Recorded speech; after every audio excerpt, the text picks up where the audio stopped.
Hello and welcome to another evening of frank discussions here on Hard Copy. I'm Maokbe Ogun. The 10th of December each year has been set aside to commemorate World Human Rights Day, the day when the Universal Declaration of Human Rights, a milestone document that proclaimed the inalienable rights which everyone is entitled to by virtue of just being a human being, regardless of race, color, religion, sex, language, political or other opinion, birth, or other status, was proclaimed. A conversation on human rights becomes even more pressing with a number of trending issues on the social media, from the EndSARS hashtag to the issues around illegal or undocumented migrants, all of which have the violation of human rights at their core.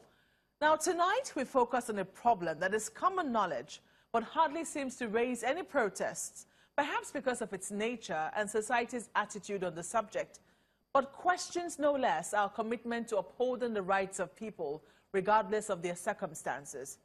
This problem is the plight of inmates in our prisons service.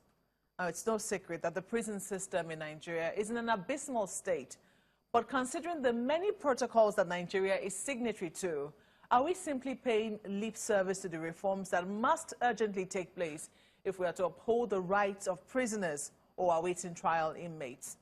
Well, my guest tonight is Mr. Sylvester Uha, who is the country's head and executive director of Citizens United for the Rehabilitation of Errants. Sylvester Uha, welcome to Hard Copy. Thank you very much, Marco, for welcoming me. Well, let's start with the situation in Kano with this report. This is the Kano Central Prison in Kano State. The present look of the detention facility speaks volumes. A place meant for convicts with the sole aim of reforming the lives of inmates, both men and women, bears the signs of a structure that's almost nearing collapse.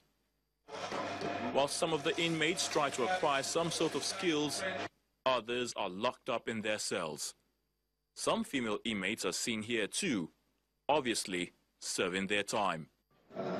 These prisons currently are locking a total population of 3,500 inmates. In the Kano prisons, it's a sad tale. Prison congestion of inmates, many of whom are still awaiting trial, continues. It's a waiting game for Ibrahim Musa and his friend from Jigawa State, who have been here for about 14 years, for a crime they still deny. My friend and I have been in this prison for 14 years for a crime we did not commit. A car transistor radio belonging to a house member was stolen, and he conspired to send us here. Even when our family tried to hire a lawyer for us, they refused. They don't even take us to court. Most parts of our trial was conducted in this prison. Please help us. We have not killed anyone.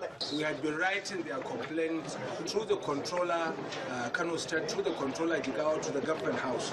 But invariably, the complaints are not considered. The challenges facing the Kano prisons are enormous. From lack of modern detention facilities, poor meals, to poor staff welfare.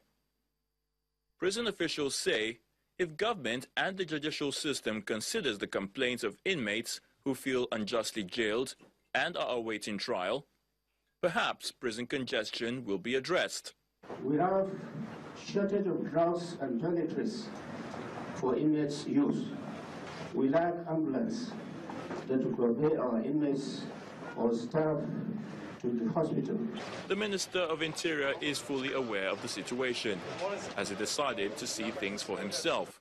I'm sure it's something that we can do in order to ensure that those, particularly those who are convicted and the hope that they will get out someday, I can assure you that at our own end there, we will do everything possible to correct these things we are seeing. The present administration indeed has its work cut out to ensure that the prison system in Nigeria meets with international best standards, where inmates are well reformed to enable them fit into the society after serving their sentences.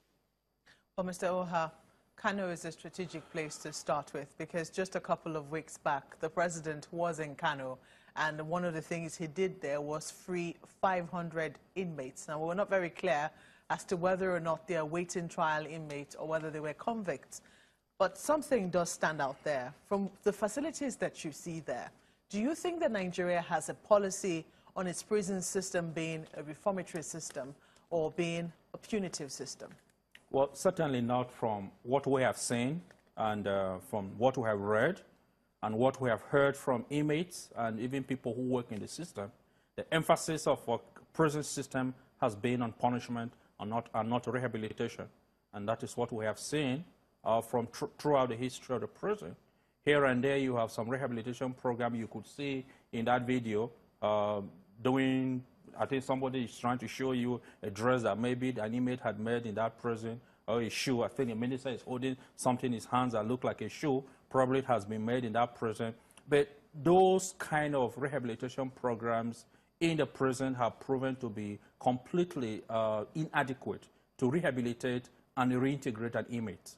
And therefore, I would like to conclude, as many Nigerians will say, that the emphasis of our criminal justice system and the prison has been on punishment and very less on rehabilitation. Is that what is on paper? Is that the policy we have on paper? Because it's one thing for us to mean well, at the end of the day, not be able to implement what it is that we mean.